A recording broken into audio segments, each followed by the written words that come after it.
सीटों का बंटवारा दिल्ली में जाकर कभी शिवसेना नहीं करती थी, हम लोग नहीं गए। जो ओरिजिनल शिवसेना उद्धव ठाकरे जी की है, हम यहाँ बैठकर बंटवारा कर रहे हैं और जो हमारा अधिकार है शिवसेना का वो हम ले रहे हैं। लेकिन हम कभी दिल्ली में जाकर सीटों का बंटवारा नहीं किया जो आज ये दो लोग कर रहे हैं। शरद पवार पार्टी के अध्यक्ष थे, उनका पार्टी का सीट शेयरिंग मुंबई में होता था। उद्धव ठाकरे जी का जब शिवसेना के सीट शेयरिंग का मामला आता है, हम मुंबई में करते हैं और पहले भी किया है। अब उनको तो सुबह जाते हैं दिल्ली में, रात को बैठते हैं, वापस चले जाते हैं, वापस दूसरे दिन दिल्ली चले जाते हैं। देखेंगे क्या होता है। सर आपने संतोष बांगर यांची अरुण गोयल जी के ऊपर आप सामना में आज आपने अरुण गोयल जी को कहा है कि इलेक्शन के पहले जो है वो इस्तीफा दे देते हैं, तो उसके पीछे राज क्या है?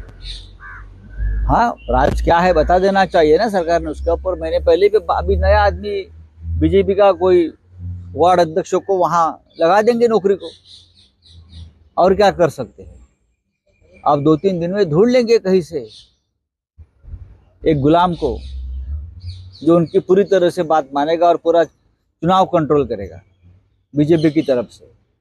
हाँ, या बीजेपी के वार रूम से किसी को पकड़कर बिठा देंगे चुनाव आयोग में। चलिए, संतोष बांगर यांनी आज शिवसेनेमध्ये 2 महत्वाचे प्रवेश होत आहेत। जळगावच्या ललिता पाटील अमळनेरच्या, ज्या भारतीय जनता पक्षामध्ये सध्या आहेत, त्या आज 12:30 वाजता शिवसेनेमध्ये प्रवेश करतील। त्यानंतर दुपारी 3 वाजता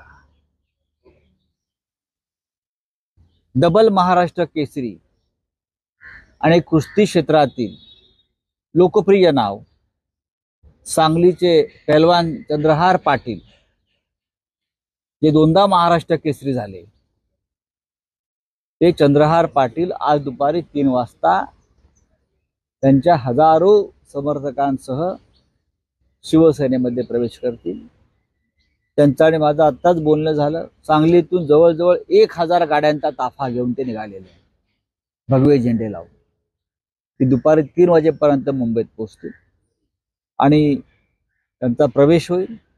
आज दोन्ही प्रवेश, ललिता पाटील जळगाव आणि चंद्रहार पाटील सांगली, या दोन्ही प्रवेशांमुळे शिवसेनेची ताकद त्या त्या भागामध्ये अधिक मजबूत होणार है। सर फडणवीस मुख्यमंत्री लेकिन इसके साथ साथ जो है रैली करने से पहले हरियाणा में फडणवीसांचं मुख्यमंत्री होण्याचं स्वप्न कुठे पूर्ण अपुरं दिसतंय। भाजपने पुन्हा त्यागाची तयारी दाखवली आहे।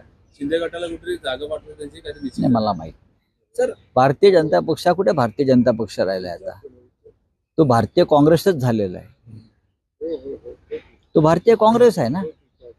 भारतीय जनता पक्ष असता तर असा तुकड्या ताकड्यामध्ये अडकून बरं का सत्तेसाठी कोणाला मांडीवर घेऊन बसला नसता। एक विचारधारा असलेला पक्ष होता। आम्ही जेव्हा त्या पक्षाबरोबर काम केलेलं आहे तेव्हा त्या पक्षाला एक विचारधारा होती, आज गटारधारा आहे।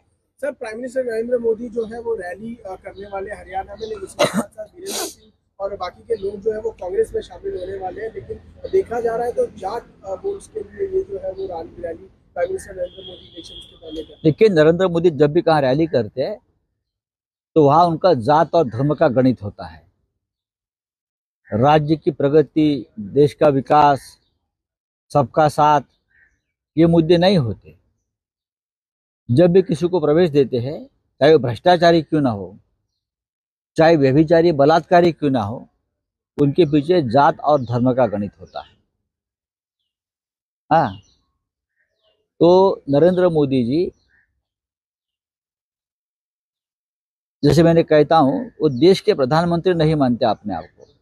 कभी कभी किसी जाति विशेष के प्रधानमंत्री होते हैं और कभी कभी नहीं, ज्यादातर वो गुजरात के प्रधानमंत्री रहते हैं। सर, निलेश लंके यांची पुन्हा घर वापस आलेली आहे। निलेश लंके यांचं आम्ही स्वागत करतो। मला त्याविषयी माहीत होती की निलेश लंके हे पुन्हा शरद पवार यांच्याकडे येतील आणि त्या भागातून निवडणूक लढवतील। निलेश लंके हे तळागाळातले कार्यकर्ते आहेत. निलेश लंके यांच्या मागे जिल्ह्यातला संपूर्ण समाज आहे.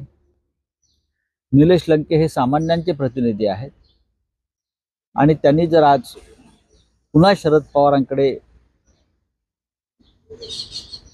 प्रवेश केला असेल तर महाराष्ट्र त्यांच्या प्रवेशाचं स्वागत करतो. सर, एक आखिरी सवाल, संतोष बांगरे ने जो हावभाव केले त्याबद्दल काय अपने कैंडिडेट्स खड़े कर दिए गए हैं टीएमसी ने 42 सीटों पे अपने कैंडिडेट्स खड़े कर दिए गए हैं, तो क्या आपको लगता है कि ये इंडिया अलायंस नहीं, मैं नहीं मानता हूँ. उसके ऊपर हमने पहले भी बात की है. पश्चिम बंगाल और पंजाब में अलायंस नहीं हुआ है और पश्चिम बंगाल में आप और कांग्रेस का अलायंस नहीं हुआ है और पंजाब में और पश्चिम बंगाल में कांग्रेस और तृणमूल का अलायंस नहीं हुआ है.